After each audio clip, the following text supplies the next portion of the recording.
Hello, ladies and gentlemen. Welcome to Industry AF. My name is James Frolio. I'm also joined by Tyler Boone, and today we have Mike Mangan in the studio. Mike Mangan is a true original on the Hammond B3 organ. An extremely unconventional Hammond organist, vocalist, and composer, Mike has founded Mike Mangan's Big Organ Trio, as well as Rebel House Radio and The Void. He's known for playing the organ more like a guitar player and has played with and or shared the stage with members of Emerson, Lake and Palmer, The Doors, Deep Purple, Guns N' Roses, The Meters, ZZ Top, the Jerry Garcia Band, Black Crowes, Aerosmith, and the list trails on. Mike is currently on tour with the internationally famed English rock band The Cult, as well as playing with the LA-based rock outfit, the Tyler Boone Band. In addition to his stacked rock resume, Mike has also composed classical pieces as well as music for television and film. You can find Mike on Twitter and Instagram at Mike Mangan Music. Mike, welcome to the show. Hello, brothers. Hey, buddy. It's fantastic to be here. The brothers. Love that. Up? Dude, thanks so much for coming, man. When the idea of this came to me, my buddy Joe Girard, he was here earlier, I was like, man, we got to bring Mike on it. So thanks for wanting to do it. Pleasure. Thank you. Pleasure. This podcast is going to be about music, comedy, entrepreneurism, but the one thing we all get to share is music. And we all live in the beautiful state of California, but we both live in LA. He lives in San Diego. But what I want to ask you first is, when did you want to pick up not just the keys, but the B3 organ? Because that is really the instrument that you shine on. Well, my first piano lessons were when I was 6 years old. I went to Catholic school for 12 years. Wow. And I grew up very Catholic. Right. So did you have a parish Yeah. that your school was attached to? Put the mic a little closer. There you go. You want this closer? No, just maybe lean a little closer. There We you want to hear you. go. There you go. All right. But yeah, so Catholic school, 12 And years. So my first piano teacher was the nun that actually played pipe organ in our parish. So that was probably my first exposure to an organ. And then I got away from it for a while. I took some private lessons. And then in my teens, I started to hear like the Allman Brothers and Santana, Greg Cool. Raleigh from Santana. And I just loved that organ tone. I'm like, what is that crazy sounding instrument? And I said to myself, well, if I'm going to play this thing, I'm going to play the real one. So that was the beginning. What age? I was probably 18. Okay. But were you playing music before 18? Yes, I was playing music. I got into sports a bit in high school, but I took piano lessons from about 6 till 12. Okay. So And, you already knew the Ivories. The Ivories, and I always continued playing. Gotcha. But all of a sudden, 18, you hear Santana, Allman. Right. And you're like, I want to play the B3. I want to play the B3, Awesome. and I want to play the real one. Yeah. So would you go to church and would you sneak up to church? I got to play this thing. Or did you play in the church? Well, my church didn't have a B3. They actually had a pipe organ, Okay. like a full-on pipe organ. Ours did too growing up. But I figured perhaps that early exposure to an organ in general maybe had some subconscious effect on my decision-making later. For sure.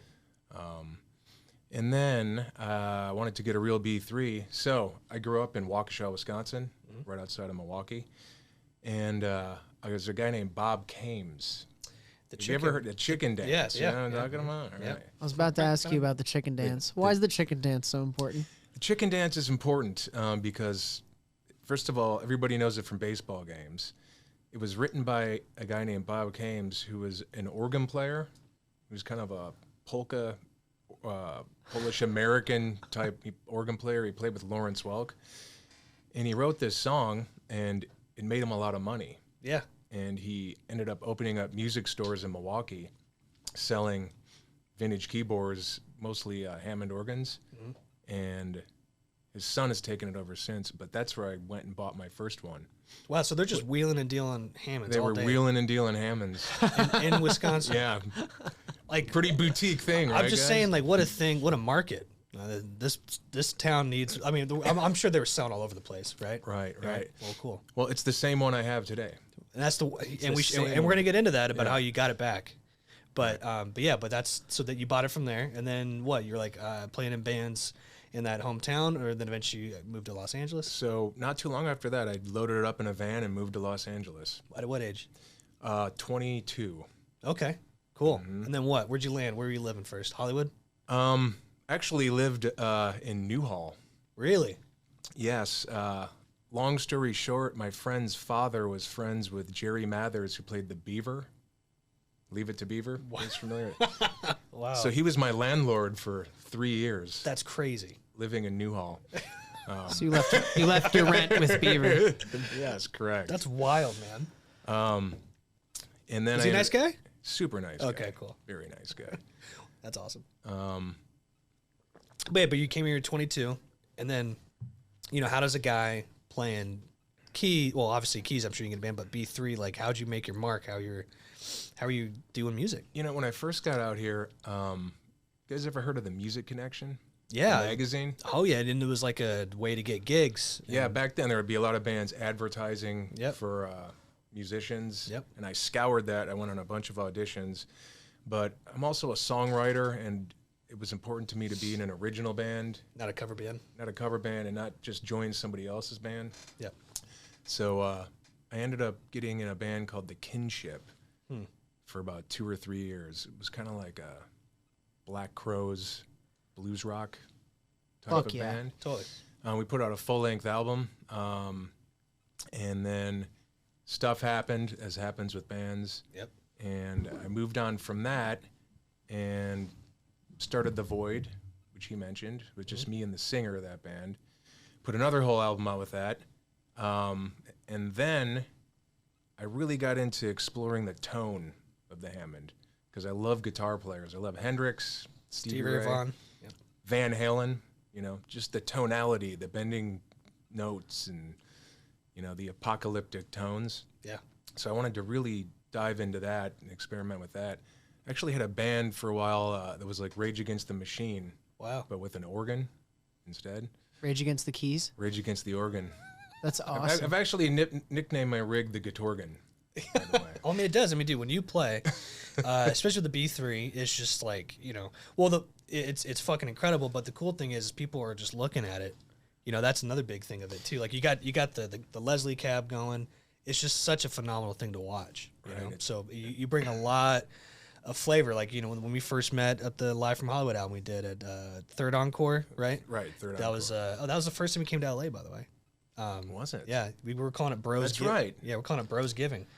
For those Because of you were in South Carolina still. I Yep. was, Yeah. for sure. And it was just dope to watch you do your thing, It was Thank you, incredible. man, It was nuts. Like, when we played Jealousy, you just, like you just, Yeah. we're taking off to Mars and we're going to land real safely. Right, It's right, fucking right. dope. But anyway, not to take it from your doing, but you're in that other band, the Union, is that what you called it? Well, there was The Void, and The then Void. The Rage Against the Machine thing, we kind of only put out 4 songs. And then one of those guys had to move back home, and I decided, I want a trio. Just organ, bass, and drums. Power trio. Power trio. Yep. No guitar, A lot of space. so I can just go full board with experimentation, and that's what led me to starting Big Organ Trio, which was mostly instrumental stuff. You're trying to bring it back, right? It's always there. I mean, when I get hired to go on tours, things are on, It lives inside. yes, hiatus. It's had several different incarnations throughout the years, Cool. but that kind of sent me off on my trajectory more than anything else, is that particular trio.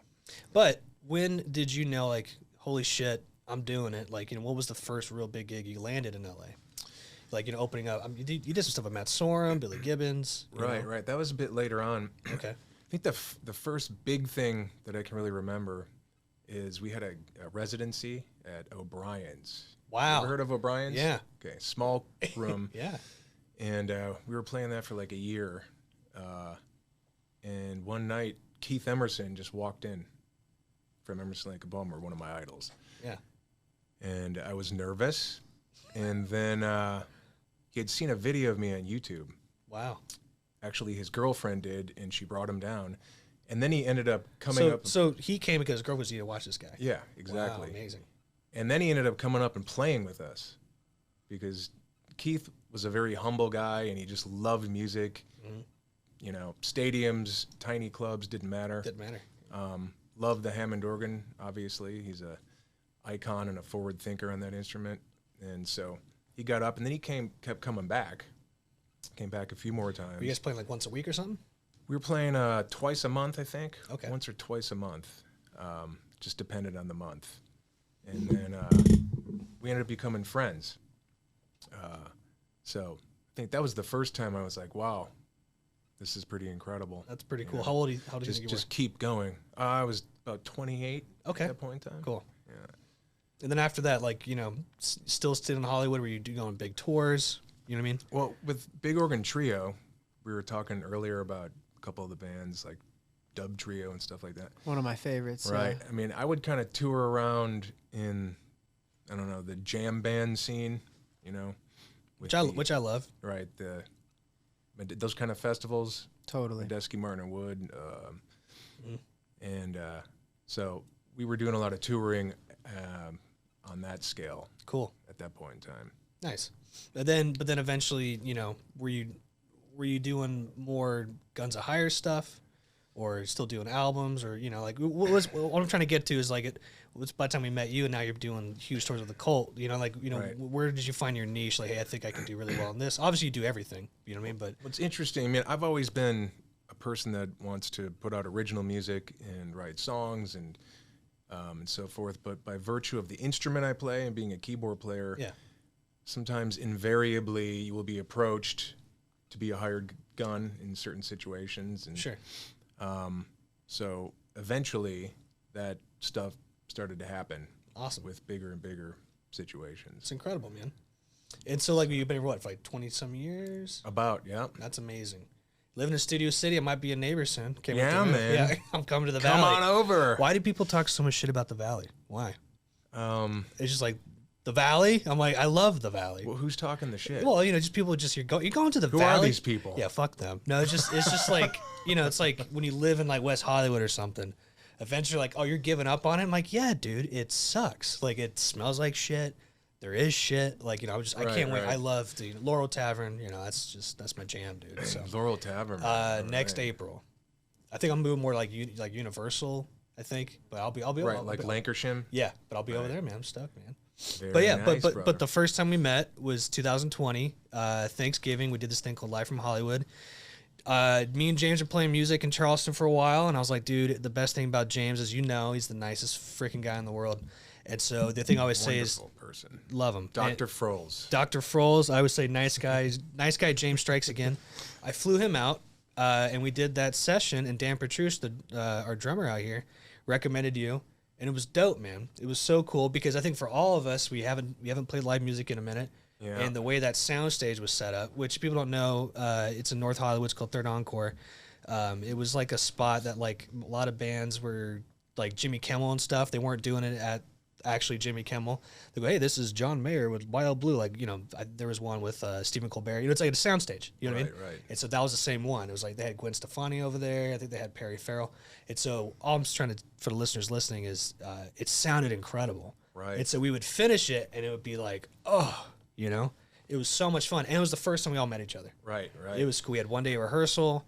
They had all the camera guys in there, and then we knocked it out the next day, and it was cool. That was Thanksgiving. That was neat. Interestingly enough, Petrucci, I hadn't seen him in a long time. You guys had a gig at the Troubadour? The Troubadour. Yeah. And I was hired to play with a band called Dirty Diamond. That's cool. They're a great band, too. So I had my B3 at the Troubadour. Yeah. And Dan was playing in the band before us. And he's like, Mike. And then he mentioned you. And that's cool. how all that transpired. Yeah, it was cool. And then, let's talk about, I know James has some awesome questions, but the one thing that we've all really connected on was, because we all became like basically, family through all these gigs we've done. Then we eventually did Jam in the Van, huge, incredible thing. We're talking to JR, the producer here, about it. He loves Jam in the Van. We did a big show there at their old spot at West Pico Boulevard. First show for most people in 15 months. We sold it out. The Boone's Bourbon was there. We had comedians. We're all hammered. And, hammered. And you had your B3 organ, and it got stolen. Oh, yeah. Someone probably thought it was like a motorcycle. You know what I mean? Like June of 2021. You know exactly what happened. In a trailer. Right in front of your house, right? right in front of my house. Fuck. But here's the cool part about it. It's nothing's cool about it, but I love to be optimistic. Is you fucking found it. You know what I mean? It was in Pieces. crazy. Tell us about it. So, I have no shame in the fact that I probably moved that 300-pound instrument myself over 1,000 times. Just depends on the gig. Yep. So if I'm on big tours and I don't have to move anything, I really appreciate it. Yeah. I got a kinship with the roadies, man, But that gig, I had my van and I had a 5x8 Pace American enclosed trailer. So you couldn't see what was in it. It's like a box trailer. Yeah. And I brought it home, but it was like 3 a.m. and I didn't pull it in my driveway. You're just like, hey, I'll get it tomorrow. Like the gardeners were coming to trim some stuff and it would have been in the way. It's like a perfect storm of all this stuff kind of happened. Yeah, and I left it out there, and then I woke up and it was gone. The whole thing was gone. The van as well. The van. The trailer was attached to the van. And for that gig, for some reason too, like I packed more stuff than I normally do, because I was bringing the rig. I had backup tubes, because the Hammond organ has tubes in the preamp, tubes in the Leslie in case one of those breaks. I mean, like that was probably your first live gig, just like us, in a long time. So you're probably like, I'm bringing all my stuff. I'm bringing everything. I don't want anything to go wrong with it. Yep. If it does, I have to be prepared to fix it. Yep. So I was kind of in a rush, I remember, and I just grabbed my duffel bag, had like Full of 100 stuff. backup keys, in case the keys, all this stuff. My toolbox. There's a collapsible ramp that's custom made. Yeah. Dollies that are used to move the organ. It took forever for me to fill out the property loss report for the cops. And the cops are like, what'd you lose? He's like, try explaining to an LAPD officer, detective. Have you ever heard what a the Hammond Allman organ Brothers? is. Yeah, exactly. I actually was like, So no one got murdered? Play the Hammond organ. He's like, so do you play with a symphony or something? That's what he is. For our listeners' So- sake, maybe what did you say? How it's a rotating speaker and a large. I said, the wooden first thing I cabinet? said is, and this is such an involved process, if anyone's been robbed of this amount of stuff, they send you something called a property loss report. I still realized I forgot to put a few things down, but I had to fill in everything with Dude, you had to been out of your mind. You know what I mean? serial numbers. And first of all, Mike, you probably heard it if you ever heard like old Santana or Tom Petty, Ben Montench. There's a lot of Hammond organ in that. And he's like, oh, okay. And then I had to send them pictures of everything. Shoot. So I had to go dig up all these pictures, and I had to point out identifying features on my equipment that made it unique to me, because I had all these modifications done. So I was like photoshopping arrows in For sure. with numbers and then explaining below what it was. So they got pictures, and eventually they understood, What a project! some And so, degree. how did they come to find it? Well, this is weird. A couple days after it happened, Ken Rich, he's a very well-known keyboard tech in town. Found it on eBay, right? He saw an organ on eBay, because I called him and he immediately was trying to help me find a replacement. And he goes, this one's a chop.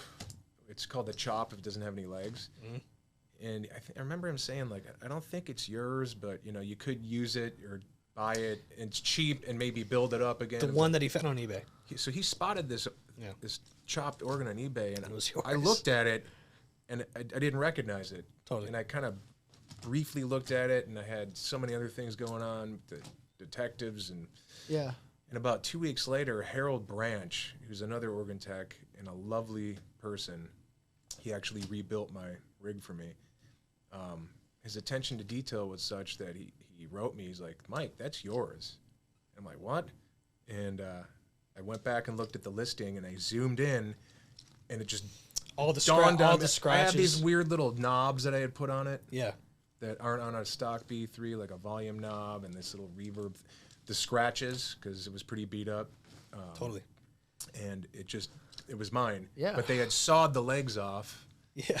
and with it, the big metal bass pedal assembly, where the volume, and it just half the thing was gone. They probably the way you put it to me, they probably were like, "What is this? Let's just chop it up and just dump it." Right. Right. I think they thought there was probably a motorcycle or something in the trailer. Yeah. And when they opened it up, they didn't know what the hell to do with it. Yeah. And they're like, what is this ancient piano? Let's just chop it up and get rid of it. But you never found the van. Well, I did find the van. Oh, you did? Okay. The next day. The 2 items I found were the van Wow. and the B3, the Leslie, and everything else. Oh yeah, you drove the van to the hotel cafe. Minus the 4 catalytic converters that those 4350s have. So yeah. that was totaled by the insurance. But I company. mean, but like how, I mean, James loves talking about this stuff, and I get so inspired by it. Just like whether it's God or the whatever, like it came back to you. That's it insane. came back to me, and it's the same one I bought in Milwaukee from Bob Kames. It's been with me throughout It's my like whole career. heart The and chicken soul. dance. Yeah, the chicken dance. Full circle. It comes back around. That's awesome. I love that. But it's like It's the chicken dance that was like looking out. how for much me. is like if I mean I'm just saying if you ever have kids or whatever or God it's like if that's so special. It was incredible, and Yeah. Amazingly, you could see that they tried to saw it in half vertically. And it's got a metal. So an old Hammond, a lot of them have a spring reverb unit, Mm-hmm. and it's like this big, and it has a big, huge, thick metal chassis, Mm-hmm. and the saw couldn't get through the chassis. So you could see where it tried to go down, and that's what stopped it. And they probably just gave up and threw it on the side of the road. Oh my God. Insane. I've had a guitar stolen before, and man, it must. I'm glad you got it back, but wow, man, someone took your instrument and was literally sawing it. What a world! There was a lot of initial fury and rage. I mean, we always joke like. I felt like Logan in the opening scene of Logan. Hey, just guys, go watch don't that. strip those lug nuts. Mike's actually the Wolverine. It's a little. I mean, come out. I remember we had that gig in Tampa, Fort Myers or whatever, and we were all having just a hell of a time. And the one thing Mike just kept saying, like, brother, I will fight to the death for you. And I was like, I fucking love this guy. We had such a good time, dude. That was a great time. But Of course, man. Here's just another fun segue, maybe just to amp it up.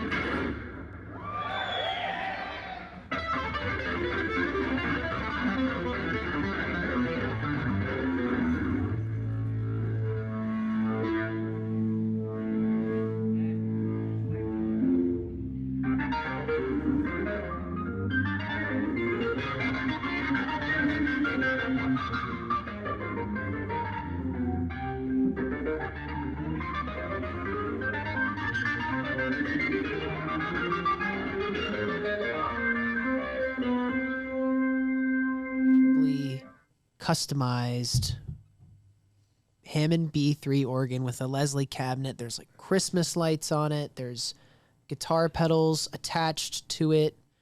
Things have been sawed on and off.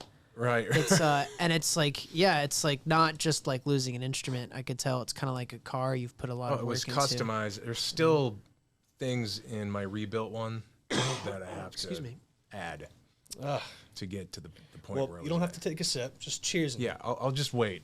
Yeah, wait. Cheers. Cheers, guys. Cheers, y'all. Cheers. Take a little how do you do? Smells good though. Yeah, man. Well, I'm going to ask one more question. I'll pop back to James. So you've been playing with the Cult. Correct. Congratulations. I saw you play at the Roxy. I had a great time. I brought my buddy Sean Carpenter there. I meant to see you. Went to Rainbow right next door. Had a couple. Went home. Even Molly was like, "Where the hell are you?" I was like, "Rah, rah, rah." But it was just so fucking cool. I was just like, man, like, what a cool band. And you guys, I think you guys played the Greek Theater that weekend too, Yeah, right? 2 days later we did the Greek. It was kind of a, Sick. it's their 11th studio album that was just released. That's So insane. that was kind of like a private little Showing. record release party, sort of. It's my first time at the Roxy. Really? Yeah, never saw a show there. Y'all It was did awesome. a full record like as the set? Or just no, they didn't. We didn't play the full record. I We gotcha. played about. I think we played 3 or 4 tracks off the new album. Nice. Were you on it? I was not. They started recording this a couple years ago, like right in the beginning of the pandemic, Gotcha. and it was kind of from my understanding, a remote thing, and a lot of it Pieces, was done over skeleton. in England. Cool. Yeah, because they're English. Correct. English. Do they live here? Billy Duffy is the guitar player, and Yep. Ian Astbury is the singer, and they're the founders, the nucleus core. of the band. Yes, they have dual citizenship. Cool. Nice. So. But are you? They're talking about a new album, right? You might be on it. Well, they just released this one, but they're looking to do more recording in the future. Very cool. So, Very cool. Well, you know, so. James, come on, man. What you got? Did they start? I'm still on this. Okay, Wait, cool. Did they start out having a key part in the band, or are you like playing guitar parts as a keys well, player? they have both. I mean, they're a band that really transcends a lot of genres. They kind of came up out of that post-punk era. You know, I think they came out in '82. But I mean, they can do everything from goth to punk to blues rock to. It's a unique vibe. It's just Kind of remind me of Depeche Mode when I saw them at the Roxy. they have some of that. Yeah. Also, Or the You know, Cure for me. and not like the whole night. Just there was a couple. there's a couple. Like So, I mean, big time chorus, and I couldn't believe what's the guitar player's name? Billy Duffy. I couldn't believe he was playing like a White Falcon, like hollow body and Oh, not yeah, that's feedback one- in. I was like, how's he doing that? One of his signatures. Just the tone is incredible. It was nuts, you know, with a little chorus effect on it. Right, it was just right. it was just very articulate. It was awesome. Right. It's incredible. And the drummer is John Yeah. Tempesta. John Tempesta, who was White Great Zombie's drummer. drummer. Yes. Yeah. So how many original members are still in the band? Well, it's just Billy and Ian. Just Billy and Ian. Um, I gotcha. You know, the whole history of the band, I can't remember everything. I know one of the original band members has passed at some point, and they've evolved over the years. Do you guys close every show with "She Sells Sanctuary," or is there like, is every set different? Actually, that's usually the last song in the main part of the set, and then we come back out for an encore. I Cool. hear you. And That's the big hit, I know. Yeah. right, great song. Yeah. Yeah. Well, Absolutely great. you Song. guys just played Mexico too, right? We did. That's awesome. What was the beer that you hated? Dos Equis. It's all they serve down Yeah. there. Man. If you know, well, Sorry, Dos Equis. Yeah, but- we're all just kind of just rambling here, talking about awesome, dope shit. But Mike loves beer, and that's why I brought that up. You're a beer guy, and you love beer too, That's why we're friends. Boone's Yeah. has a beer, right? huh? Boone's has We a did have a beer. What's going on? We had someone steal a lot of money from us, and then they reached out to that brewery, ruined that deal. I got screwed pretty hard, but you know, it's just like you had your rig stolen from. I had literally someone stealing from me, and this was probably the most. It was worse than having a breakup. I thought this one was always going to fold. You know what I mean? Awful. And so we raised money, we saved it, but now we have to raise more money to keep it going, which is dope though, because now we're at a different distillery called Nipatati. This is actually an old bottle. I found this in Pasadena yesterday at Total Wine. That is an old bottle. We have a whole new back label. It's got a QR code on it. The other distilleries, you know, we're kicking them off, obviously. Yeah, but you know what's really neat is our profit went from 20% to 45% because now we have shareholders. It's just cool because now we have like a community. There was a guy when we played the Hotel Cafe like 2 weeks ago. He was up front. He invested. I don't know who the hell he was. And he's like, I love you, man. You have great music. I invest in you. Oh, that was cool as shit. Nice, yeah. So, you know, I'm not going to stop. You know what I mean? But it was crazy. We did have a beer. We might bring it back under a different brewery. So, if you want to lose a lot of money, start a liquor brand. So, Well, it was delicious. yeah, it was an American Pilsner. I have a couple left. Did you ever have one? I never had one. All right, man. then I have like 2 left. Thank you. You can have it. So it's American Pilsner. It's a boiler, whatever you call it. So you can- Boilermaker. So you can pour the shot in the beer. Nice. So if you got a problem, you know, Right. come down to Miracle Mile. You know, I got you. Hey, everyone's mad at me. Can I stay for a couple of days? Come on in, brother. So no, it's cool. We did have the beer. There was the Homegrown Holy City Fest. We're gonna do it again next year. If you're not on tour with the cult, obviously love you to be there. So all out of Charleston. So, but yeah, man. So but yeah, well, on other amazing things, other than music, man. Like you know, that is like you know everything I know you about is music. But like, what else do you like to do? I've never really asked you.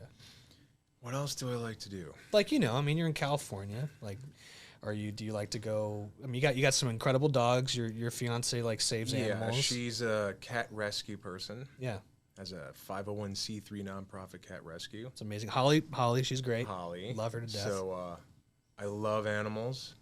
So we rescue a lot of cats and dogs. Pomeranians. So right now we have 2 3-legged Pomeranians that It's we the rescue. cutest thing in the world. they're each missing the opposite front arm. So they can be together. So when you stick them together, it looks They like lean. a They two-headed lean monster. into each other.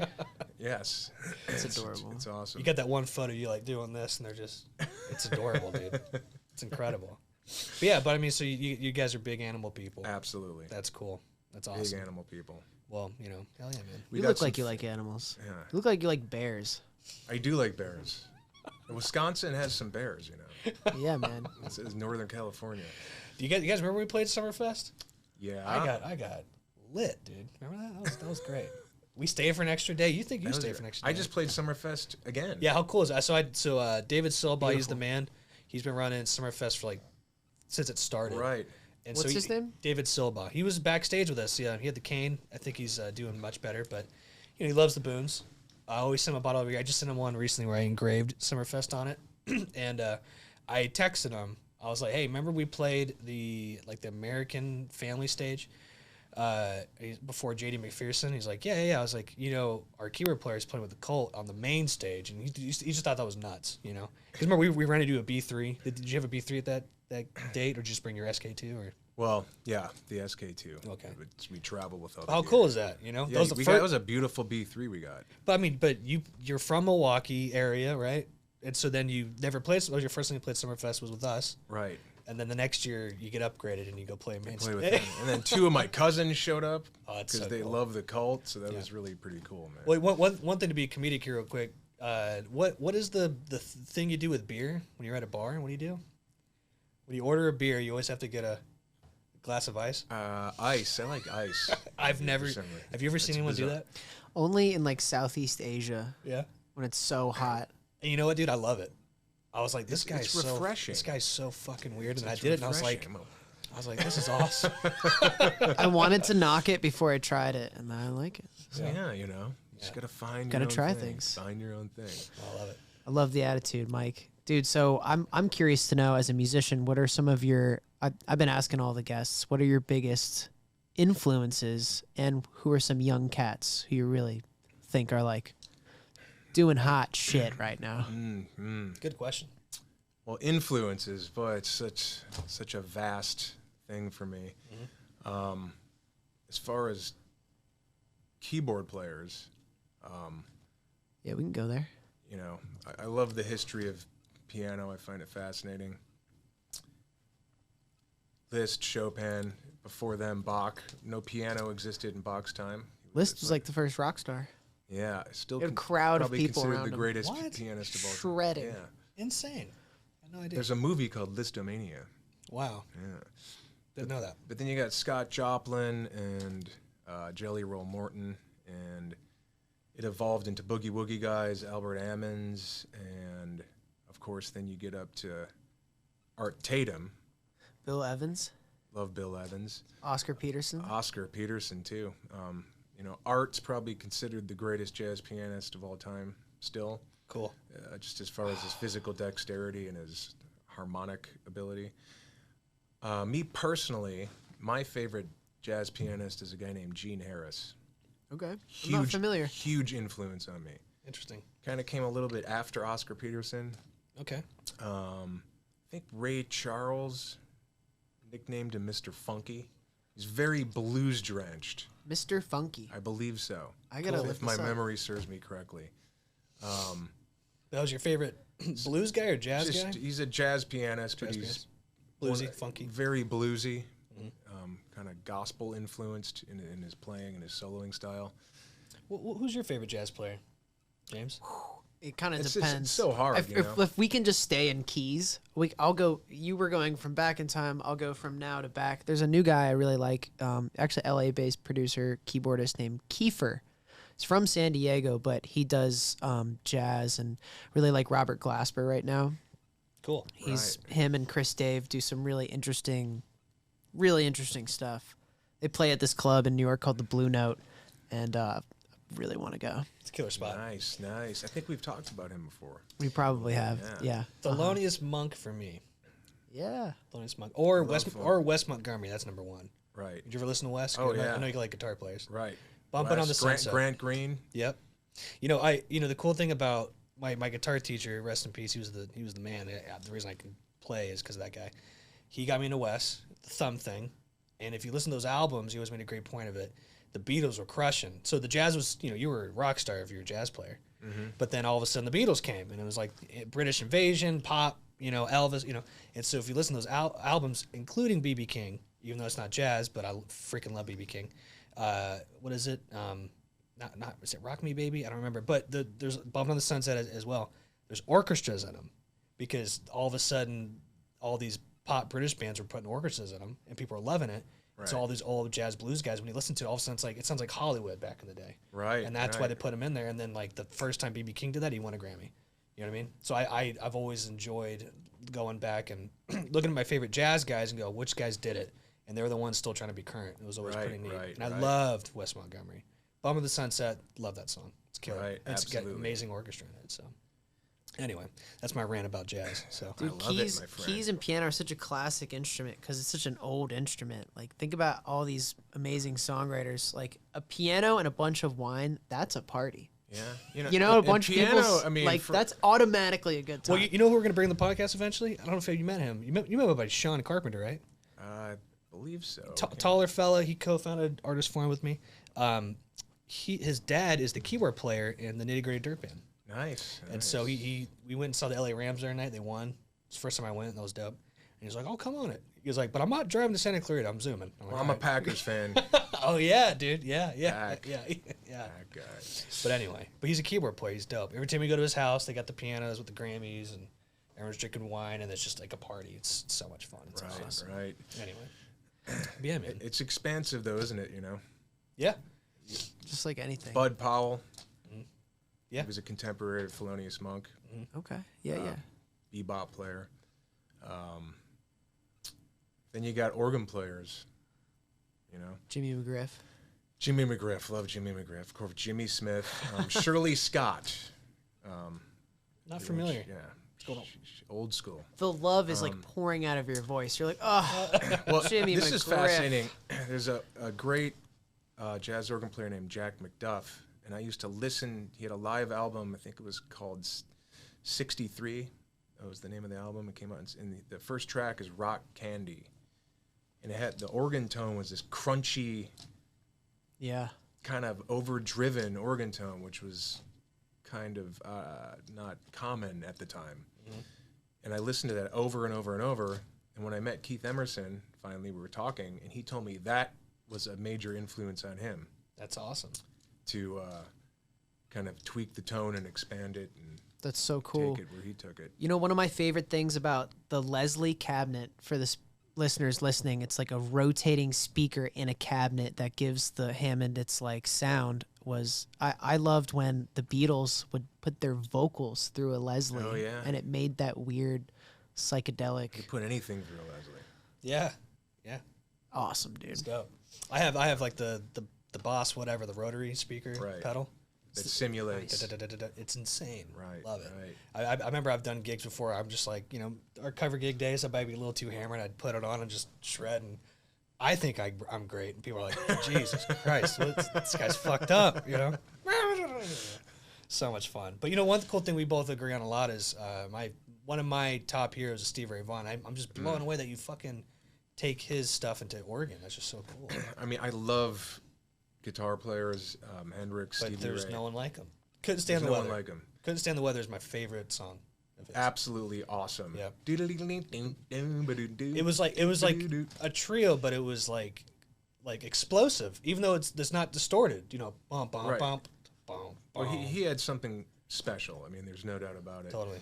The tone of his instrument, the power, the note bending. With 10,000 hours too, you could just tell people spend that long with their instrument. Right. I wish it is what it is. Honored to be there, but when we did Bourbon Beyond, we had to play a strip down set. I think you're on tour anyway.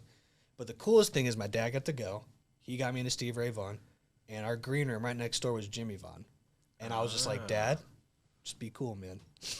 Like, don't be like, oh, Did you talk to him? No, we got to go backstage and watch them play. But Nice. He's old, man. He's getting there. But it was just like, holy shit, a Vaughn. You know what I mean? Vaughn. It was very cool. That was very cool. It was dope. Dude, I know we're doing a lot of name dropping, and we're real heavy. gonna move on in a second. It's But I heavy. just have to mention that Mike's played with one of my favorite guitar players of all time, Mark Ford. Yeah. I love him from the Black Crows, but he's got a Absolutely. bunch of other bands, North Mississippi All Stars. Oh yeah, they're a great band. How did all this start? Like, you just started meeting all these people, like they just snowballed, and now you're just the Hammond guy. It was my trio, Big Organ Trio's second album. We called the album Unwound. And we had actually gotten a record deal through Velour. It's a record label in New York. Cool. And Velour. it was started by Krasno's brother, I believe. Very So cool. live. We got to tour Japan from that. And then Insane. they helped us kind of fund the second album. And I'm trying to remember exactly how we crossed paths with Mark or how he was recommended, but we wanted to have a slide guitar on one of the tracks called Go for Broke, and he really wanted to do it, and That's I awesome. liked the song, and we actually went down to his home recording studio and tracked the guitar over. That's in Los Angeles. It was in one of the beach communities. Okay. Can't remember exactly where right now. Laguna or something. Might have been Laguna. Cool. How was playing in Japan? Amazing. Yeah. Yeah, it's awesome. Favorite country to play in? I mean, they all have their own things, but definitely up there. I've never been, but I've heard what a lot of American bands say is just because like they want to see American music. It's just like Right. insane, like super fans. Whatever genre you're playing, it's like a big Right. deal. We went to Osaka, Nagoya, and Tokyo. Wow. Very cool. And Tokyo is one of the only places that still sell CDs. really, Yep. do people buy them? Yeah. It's like a collector's They item. just sell them. They just still sell them. Wow. There's a business that reaches out to a lot of bands still. They're like, do you want to sell your CDs? Like you have to like pay some upfront cost, Right. but they'll sell your CD. There's a guy from Charleston. Do you remember this guy? I forget his name. He was obsessed with the Beach Boys in a good way. I'm just the Explorers Club, I think. Not ringing a bell. And they sound just like the Beach Boys. He does that deal still. He doesn't really tour anymore. He just puts out this music that sounds like the Beach Boys. He lives in L.A. And he was a couple older than me. We didn't really know each other. But he sells a lot of CDs in Japan. Like he's got Nice. this deal and he's just, making mailbox money. That's wild, so. Huge music fans. Yeah, totally. Well, that's a good segue because I love music business. For you, what do you think? I just want to get your take on it. With stream, I say embrace it, but what's your thing on streaming and how it's a toxic thing too because it's all about social media and you use social media a lot. I love your post. Right. So what do you think about it today? Because it's got to be I'm way still different. trying to understand it Sure. completely. I mean, it's like the Wild West. Yeah. It's constantly evolving You're dressed the part. at a rapid rate. Sorry. It's like kind of a Western. Oh yeah, totally. Western. It went by real quick. Yeah. But I believe that the way that you're taking it, you're definitely embracing it. I mean, I can say, like I mentioned earlier, Keith Emerson years ago showing up at one of my gigs From YouTube. was from YouTube. Mm-hmm. I also toured for a couple of years before the pandemic with Glenn Hughes, who was Okay. in Deep Purple, That's right. and he was playing the Deep Purple catalog. So I was playing all those awesome John Lord parts Totally. with Glenn, and I had met him, I think, in 2014 when I played with Kings of Chaos, which is Matt Sorum's band from Guns N' Roses. Sick. But when Glenn needed an organ player, once again, he went and checked out some more stuff of mine on YouTube, and Totally. and I got the call from that. So, I mean, in that regard, it's a great tool. Absolutely. For musicians. In other regards, obviously, it cut down the ability to make money Yeah. to a large degree as far as, Well, the revenue streams changed. yeah, it's completely changed. Like used to, I did it. My first EP, I bought CDs. I bought the sleeves, Right. and I was selling them at gigs, and it was cool. $5 a pop. You know what I mean? Right. And if you did the math right, they were like less than $1. But then eventually, that all stopped. Disc Maker, you know what I mean? That was everybody went to discmakers.com and bought them. And then all of a sudden, Spotify became, well, you know, before Spotify was Pandora, you know what I mean? Right. And then artists had to fight to get a Pandora station, right? And then after that, Spotify came in and just changed the game. You know, and obviously Apple Music. Yeah, now it's about playlists and what playlists you can get on. And we do all that with this because you had to adapt to Getting it. verified. Yeah, it's you know, you got to play the game to a certain point, you know, but it's also kind of like a facade because remember MySpace? People would have millions of streams next to their account on a band, and people just knew how to make bots. But in your eyes as like a consumer, you're like, oh, they must be famous. That's how Soulja Boy took off. Yeah. I mean, Wolfpack was a band that they put out an album, I believe it was Wolfpack, called Sleepify. You know, and so they put up all these tracks that was silent, 30 seconds, and had told all their fans just go to bed and just spin it like crazy. And they made like 20 grand to make an album. And their next tour. And then all of a sudden, that indie band, still independent by the way, they changed Spotify. Spotify goes, oh, we got to change. Like they broke one of the major platforms. We have to make sure this doesn't happen again. So there's always someone manipulating it. Right. But I'm saying also too, like, you know, people, if you don't have numbers, why would a booking agent book you? You're like, oh, I want to open up for Buddy Guy at the Canyon coming up. You know what I mean? Well, or I think it's Robert Cray. I'm just making something up though. But it's just like, I want to open up for him. There, go look at your Spotify, and you got 10 streams a month. Like, why the hell would I book this guy? So it's also wearing too many hats where, you know, it could be kind of unhealthy, I think. You know, it's good to put your phone down and go, oh, you know what I mean? So I think we're fortunate for the internet because now we can make our careers different or be kind of in control of it. You know, technology, it's a neutral thing. Yeah. So Yeah. it can be used for good. It can be used for bad. Great point. It's going to have, you know, pros and cons inherently to it. I mean, you can shoot your music across the world instantaneously. Say it again? You can shoot your music across the world instantaneously. Yeah. You know, advantage. I mean, it is saturated now. Totally. You know? But I have, you know, because the internet, I have like fans in like the UK. Right. Where they buy like sweatshirts. And I'm like, Right. what? You know? That just blows my mind. You know what I mean? But It is pretty cool. I've had people listen to my music in France. Yeah. Requesting the lyrics in French. I know what you guys are talking about. I have a lot of faith in like where it's going. I think a lot of ownership is being given back to creatives through new technologies, and they're just going to keep coming out. Sure. The attention is always going to be there. It might move to a different platform or this or a different, you know. Right. My car doesn't have a CD player anymore. yeah. So like I literally can't. It's like unwise to buy CDs because I can't listen to it. To print them unless you're going to sell them in Japan, you know? But yeah, all these new developments, I think it's going to start giving musicians a larger piece of their pie that they deserve. For sure. It's kind of a steep learning curve though for musicians to understand how to What do you mean? use it. Got to be Let's say you put an album out or a single, you know, exactly what is the best strategy? You know, how do playlists work on Spotify? How do you? I'll tell you one thing: don't release on Christmas, Right.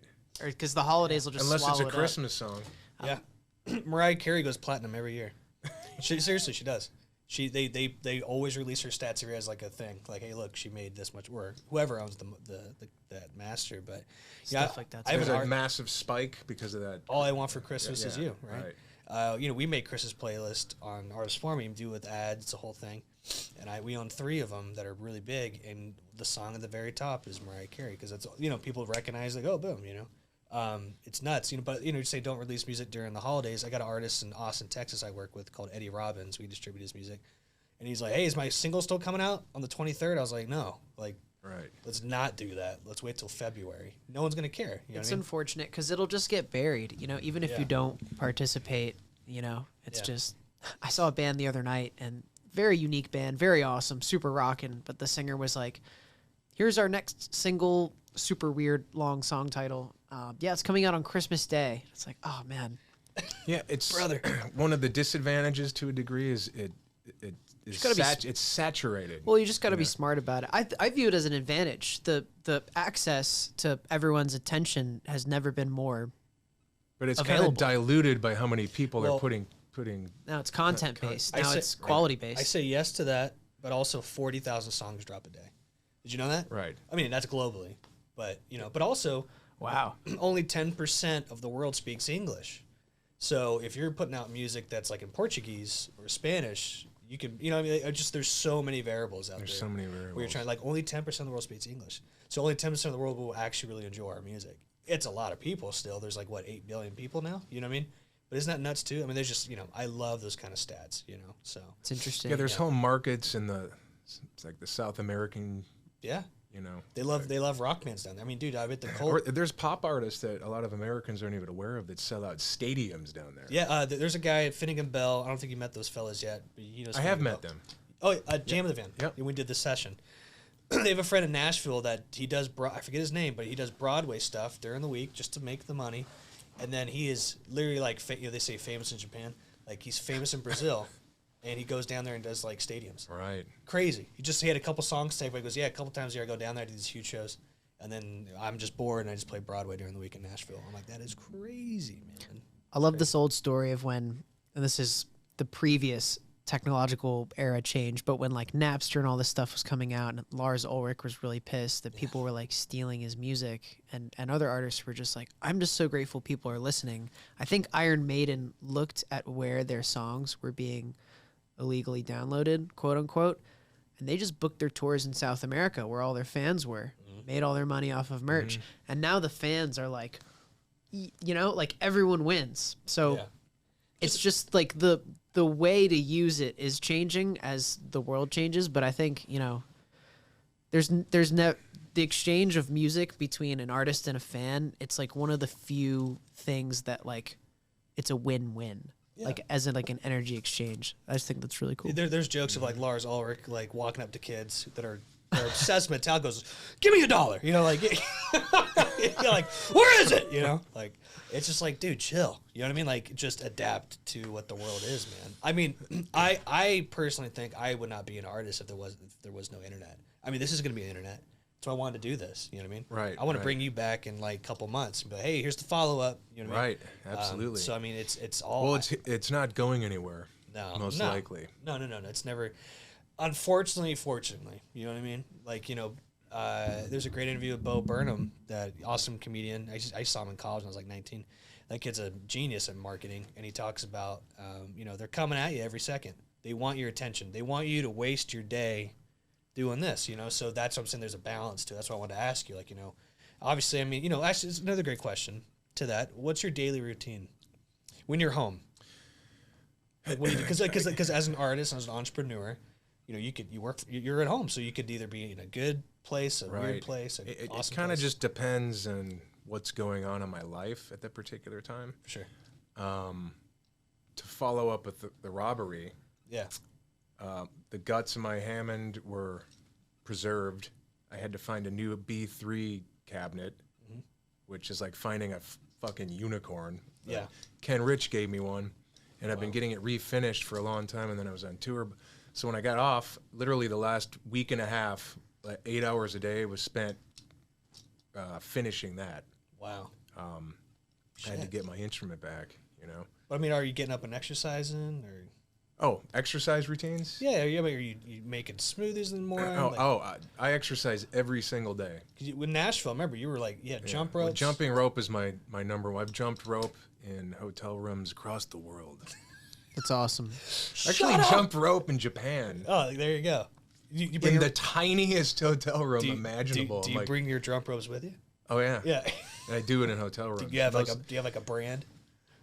Actually, I think it's an all sport. It's Okay. It has blue handles Nice. with 1 pound weights in each handle. Oh, that's cool. And a leather rope. Nice. And you know, part of that started, man, like when I would do tours, which were on a lower scale. I mean, I've done some tours where I'm doing the driving, and I'm moving a 300-pound instrument every night, and doing all that. You should be inactive. And I'm like, if I don't, you know, keep myself to some degree physically fit, Totally. you won't make it through something like that. No. So that's kind of where that started. Cool. And then, you know, when you tour, man, you kind of have to, you know, in my opinion, keep yourself to some degree physically active and fit, because it can be a stressful, you know, situation. And Totally. tiring, and, you know. Exercise, movement is the best medicine. Right. You know? So. So for me, yes, that's part of my daily routine. Nice. Has been for a long time. Yeah, man. Was it Americana Fest? Yeah. You had your jump ropes. You know, I think it was hot as hell. did some jump roping. Remember that? I love to jump rope. Yeah, because Yeah. you told me that you did some martial arts. Well, me and my buddies used to do kickboxing, and so the part of the warm up Right. is quite a bit of jump rope. Mm-hmm. And Cool. yeah, you never think how jump rope would kick your ass, but in a good way. Is it self-inflicted ass kicking? Yeah, I mean, dude, But once you get used to it, it gets easier. I run all the time. Right. So I do that a little bit too. Just Yeah. depends. I love it.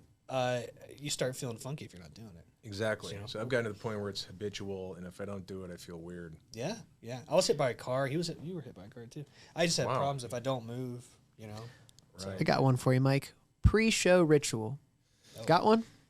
That was a very informal way to. Mike, I guess do you have a pre-show It ritual? depends on the situation, really. Okay. Like with the cult tours. You know, not really. I mean, sometimes the dressing room situations are different from venue to venue. Okay. I kind of just like to have a little bit of alone time, or at least alone time with the other band members Cool. for a bit to decompress, you know, like a half hour before we go out there. As a keyboard player, I don't really have an instrument to warm up on. I have a piano app on my phone. Yes. It's really not the same. I never thought about that. We were at a But like you can sit in the back with your bass and what was it? or guitar. What was the bar before Hotel Cafe? Mama's shelter? Mama Shelter. We were at the bar trying to figure out Sissy Strut if it was a sus chord. What was it?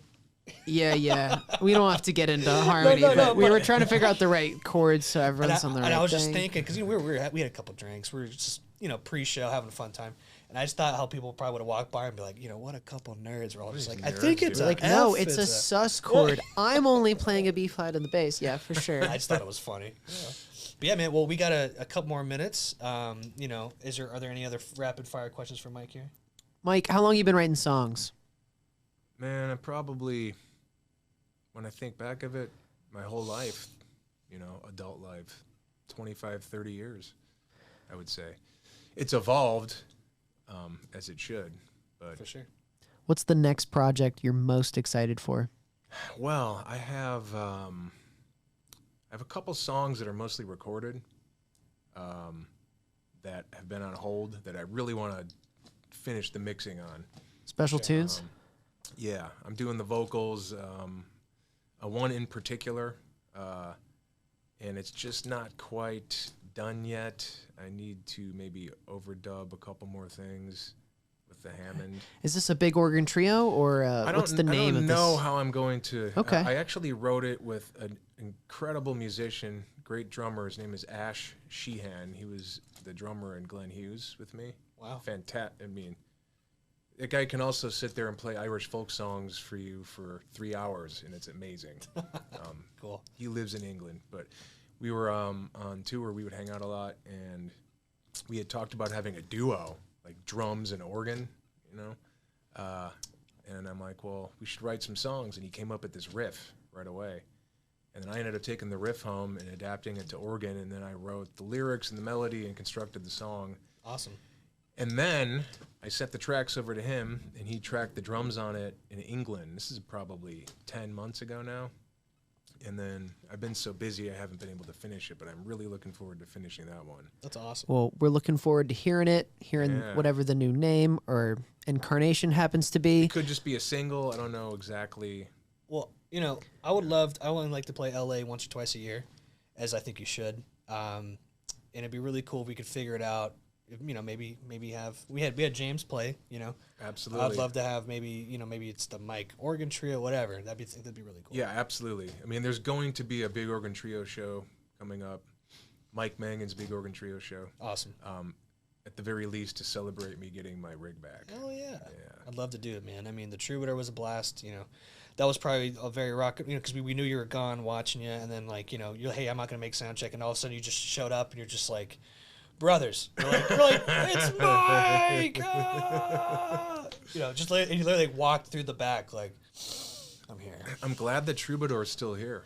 Yeah, they almost didn't make it during They COVID. almost didn't make it. I think someone came in and bought it, or they just invested a whole bunch of money into it. There was an article about it, but the girl that runs it, oh my gosh, I'm blanking right now what her name is. Such a sweet girl. She was a talent buyer in Nashville, and then she got the gig for that. And the Troubadour every year, man, Polestar, they win #1 independent venue in the country. Yeah, I mean, that was a big night for all of us. It was a blast. So Right, absolutely. So thanks for making it. Absolutely, You literally brother. flew Mangan. in. You flew in from somewhere, right? Where was it? Did you just the play UK? Did you just play actually? Because we did an arena tour with Alice Cooper? With Alice Cooper. That's amazing. That's And then you played our little show at the Troob. So thank you. sir. I love that, man. Mike, you're a psychedelic beast on the Hammond 3. Where can listeners follow up with you online? MikeMangan.com is my website. Instagram is Mike Mangan Music, and Mike Mangan Facebook. Awesome. And you're getting gigs on YouTube. That's correct. That is correct. Awesome. YouTube, Pleasure to baby. talk with you, Mike. Cheers, You buddy. too, brothers. Thank you so much. We love you so much. Thanks, man. All right. Bam. Yeah.